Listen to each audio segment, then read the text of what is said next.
नमस्कार, मी मोहम्मद सिकंदर, हिंदू पत्रात स्वागत. बातम्या शेवडी गावाच्या विकास कामाची. लोहा तालुक्यातील शेवडी बाजीराव या गावातील विकास कामासाठी प्राध्यापक मनोहर धोंडे यांनी कोट्यावधी रुपयाचा निधी आणला आहे. 8,000 लोकसंख्या असलेल्या गावात आता भव्य दिव्य रस्ते होणार आहेत, तर स्वच्छता अभियानही मोठ्या प्रमाणात राबवले जात आहे. दिनांक 7 जानेवारी रोजी आमदार हेमंत पाटील व आमदार आनंदराव बोंढारकर यांच्या प्रमुख उपस्थितीत कोट्यावधी रुपयाच्या विकास कामाचे भूमिपूजन करण्यात आले. लोहा तालुक्यातील शेवडी हे 8,000 लोकसंख्येचं असलेलं गाव. कधी काळी या गावाची ओळख दहशतीची होती.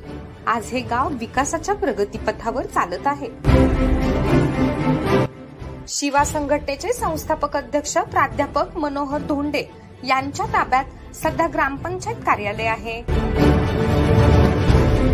मनोहर धोंडे यांनी गावच्या विकासासाठी कोट्यावधी रुपयाचा निधी खेचून आणला आहे.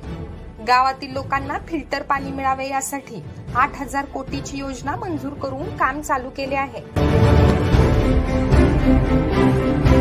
याच गावात येणाऱ्या काळात गुरुवारी आठवडे बाजार भरणार आहे. राष्ट्रीयकृत बँकेचा प्रस्तावही तयार झाला असून काही दिवसातच बँकही या गावात येणार आहे. सरपंच बसवेश्वर धोंडे यांनी स्वच्छता अभियानावर भर दिला आहे.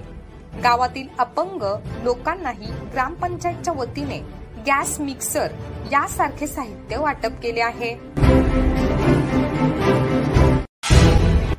त्याचप्रमाणे गावामध्ये भव्य दिव्य असे देखना रस्ता होणार असल्याने या गावचे येणाऱ्या 1 वर्षामध्ये भाग्य उजळणार आहे.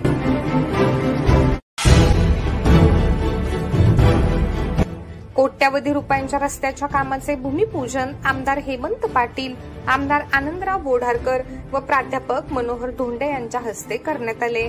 येणाऱ्या काळात शेवटी हे गाव विकासाच्या बाबतीत टॉपवर राहणार आहे, हे मात्र नक्की.